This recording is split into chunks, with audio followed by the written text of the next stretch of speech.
प्याज कब बेचें, अभी उसको रोकें स्टॉक में या फिर उसको निकाल दें? प्याज की तेज़ी कब आएगी, किस महीने में आएगी? कौन कौन से फैक्टर हैं जो प्याज में महंगाई भी ला सकते हैं, या फिर ऐसे कौन से फैक्टर हैं जो प्याज में आने वाले समय में मंदी भी आ सकती है? दोस्तों, प्याज फसल एक ऐसी फसल जो लाखों रुपए कमा के भी दे दे 1 या 2 दिन में, और लाखों रुपए डुबा भी दे 1 या 2 दिन में। तो भाव बहुत ज़्यादा मैटर करता है इसमें। आज इसी विषय पे हम एक बहुत बढ़िया एनालिसिस करेंगे, और आज की जो मैंने रिपोर्ट बनाई है दोस्तों, वो 3-4 दिन की मेहनत के बाद बनाई है मैंने। काफ़ी मंडी एक्सपर्ट से या प्याज से संबंधित जितने भी व्यापारी गण हैं जो आज़ादपुर मंडी में बैठते हैं, हमारे मित्र भी हैं, उनसे और उनके माध्यम से जो एक्सपोर्ट होती है हमारी प्याज, उन व्यापारियों से भी बातें की है। आखिर क्या कारण रहा है कि पिछले 2 या 3 दिनों से प्याज में मंदी क्यों आई है, और ये कहाँ तक चलेगी, कब तक चलेगी? ये एक जो पैनिक क्रिएट हुआ है अभी कुछ दिनों में, किसानों के मन में भी काफ़ी दुविधाएं आ गई। क्यों? अधिकतर प्याज अब के बार किसानों ने अपने घरों में स्टॉक करके रखी हुई है दोस्तों। है ये सभी समस्याएं, ये सभी परेशानियां, सभी प्रश्न इस वीडियो के माध्यम से आप लोगों को 100% सटीक उनका उत्तर मिलेगा। तो नमस्कार दोस्तों, मैं इंद्रपाल यादव स्वागत करता हूं आपका अपने YouTube चैनल देश की जान हमारे किसान चैनल पर। दोस्तों, मैं आज 5 या 6 बिंदुओं पर बात करूंगा। सबसे पहले अभी जो मंदी आई वो किस कारण आई। दूसरी दोस्तों, हम माल बेचें तो कब बेचें, कौन से महीने में बेचें। तीसरी दोस्तों, एक्सपोर्ट की क्या स्थिति रहने वाली है आगे भविष्य में। अगला जो बिंदु होगा दोस्तों, वो नई फसल कब तक बाज़ार में आ जाएगी। और उससे अगला जो बिंदु होगा वो होगा ऐसा कौन सा फैक्टर है जो प्याज में पिछले 2 या 3 सालों से सबसे ज़्यादा वो फैक्टर काम कर रहा है महंगाई में, जो एकदम आग उगलती महंगाई 2-3 सालों से बढ़ रही है, बहुत बढ़िया पैसे किसानों को मिल रहे हैं।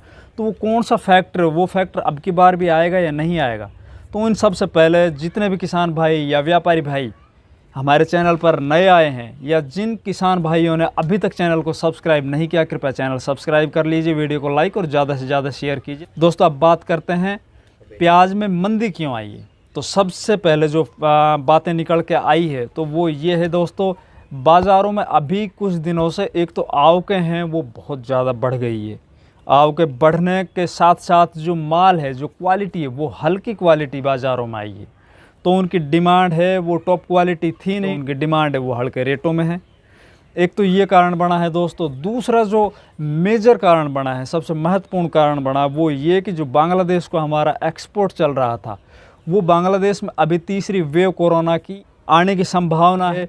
तो वहाँ पे गवर्नमेंट एक लॉकडाउन की तरफ बढ़ रही है, तो वहाँ पे एक्सपोर्ट वो अभी 2-3 दिनों से बंद हो चुका है प्याज का। सबसे मेन कारण है वो मंदी का, वो ये कारण है कि बांग्लादेश में जो हमारा एक्सपोर्ट हो रहा था प्याज, वो अभी कुछ दिनों से बंद है। तो दोस्तों, ये एक्सपोर्ट कब खुलेगा ये हम आपको आगे बताएंगे, कब तक क्या होने वाला है। मैंने आप लोगों को पिछले वीडियो में बताया था कि जून महीने में लगभग 10 रुपये किलो की तेज़ी आएगी। तो जब मैंने वीडियो अपलोड किया था उस वक्त बाज़ार थे वो 15, 16, 17 रुपये किलो के थे, और वो लगभग 27 रुपये किलो तक पहुंच चुके थे। वापस हट के आज की मैं अगर आप लोगों को बताऊं तो आज आज़ादपुर मंडी में टॉप क्वालिटी माल है वो 23.5 रुपये किलो बिका है। 17 रुपये से 23.5 रुपये किलो का बाज़ार है। तो दोस्तों, माल अपन को कब निकालना चाहिए ये मैं आगे बात करूँगा वीडियो में। उससे पहले अपन बात करते हैं कि नई फसल कब आने वाली है। ये बहुत ज़्यादा फैक्टर है जो काम करेगा प्याज फसल की महंगाई में या मंदी में। तो जो नई फसल है वो शायद बेंगलुरु अगस्त महीने में स्टार्ट हो जाएगी, और अगस्त महीने में नई फसल आने के बाद स्टॉक अगर लगातार हमारे पास बने रहे, मंडियों में डबल प्रेशर हो जाएगा, डबल प्रेशर क्रिएट हो जाएगा। तो आप लोग सोच रहे होंगे कि ये तो हर साल होता है, अगस्त महीने में बेंगलुरु स्टार्ट हो जाता, कर्नाटक। बिल्कुल होता है दोस्तों। अब इसमें बात करते हैं अपन, इसी बात से जोड़ते हुए इसी से रिलेटेड बरसात की बात करते हैं। बरसात का कितना ज़्यादा योगदान होता है। तो पिछले 2 या 3 सालों में जो भी महंगाई बढ़ी है प्याज फसल में, वो बरसात की वजह से बढ़ी है।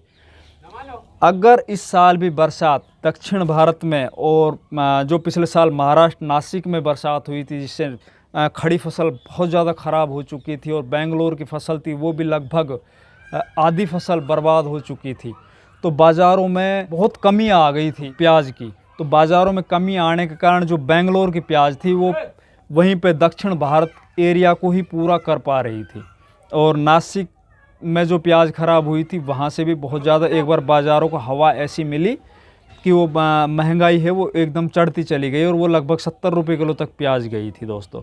तो सबसे ज़्यादा जो आगे जो फैक्टर काम करेगा प्याज की महंगाई में वो बरसात करेगा। एक तो अगर खड़ी फसल में ज़्यादा बरसात होती है, बरसात से फसल ख़राब होती है, तो कोई कारण नहीं है कि प्याज फसल के जो रेट हैं वो शायद पिछले साल से भी ज़्यादा होंगे, क्योंकि पिछले साल स्टॉक ज़्यादा था और जून के महीने में ये बाज़ार नहीं थे। बात करते हैं दोस्तों एक्सपोर्ट कब तक स्टार्ट हो जाएगा। देखिए दोस्तों, एक्सपोर्ट है वो बांग्लादेश पर ही प्रभाव पड़ा है। बाकी जो एक्सपोर्ट हमारा श्रीलंका है, मालदीव है या फिर खाड़ी के देशों में जो प्याज जा रहा है वो लगातार जा रहा है। लेकिन ये ज़रूर है कि पिछले कुछ वर्षों के अपेक्षा इस साल माल कम एक्सपोर्ट हो रहा है। वो कारण ये है दोस्तों कि यहाँ पे अभी जून महीने में इतनी ज़्यादा महंगाई है, तो जो आयातक हैं, जो देश आयात कर रहे हैं, इंपोर्ट कर रहे हैं, उनको अगर सस्ता माल किसी दूसरे देश में मिलेगा तो वो पहले प्राथमिकता दूसरे देशों को देंगे। तो अभी जो आगे एक्सपोर्ट बांग्लादेश, जो मेजर सबसे ज़्यादा एक्सपोर्ट बांग्लादेश को होता है हमारा और बढ़िया रेट में होता है, वहाँ पे मेरे को लगता है कि लगभग 15 दिन एक्सपोर्ट अभी बैन रहेगा। उसके बाद ही एक्सपोर्ट खुलेगा। जैसे वहाँ पे कोरोना वेरिएंट कुछ कम होगा, कुछ प्रॉब्लम है जो कोरोना की वो कम होगी, तब वहाँ पे एक्सपोर्ट स्टार्ट हो जाएगा। दूसरी बात अभी दोस्तों कि माल अपन को अब कब बेचना चाहिए, तो मैं आप लोगों को बताता हूँ कि जैसे आप लोगों के पास 100 बैग रखे हुए हैं, विशेषकर किसान भाइयों को, तो मुझे लगता नहीं है अगर 25 रुपये और 30 रुपये का बाज़ार आप लोगों को मिल रहा है और 30 रुपये का बाज़ार मिलने के बाद भी अगर आप 100 बैग में से 1/3 माल नहीं बेच रहे हो, तो मेरे दिमाग से दोस्तों ये गलत होगा। अगर आप लोगों का प्याज 30 रुपये के लमसम बाज़ारों में बिक रहा है तो आप 1/3 माल, 1/3 माल आप मंडियों में भेज दीजिए। आगे जैसे जैसे बाज़ारों में तेज़ी आएगी आप उसी हिसाब से थोड़ा थोड़ा करके माल को निकालते रहिए, क्योंकि जुलाई में भी कोई मुझे प्रॉब्लम दिखाई नहीं दे रही कि बाज़ार मंदे होंगे। आगे अगस्त में भी मुझे कुछ ऐसा लग नहीं रहा कि बाज़ार मंदे होंगे। और बारिश से अगर कहीं पे भी फसल ख़राब होती है तो बाज़ार बहुत तेज़ी से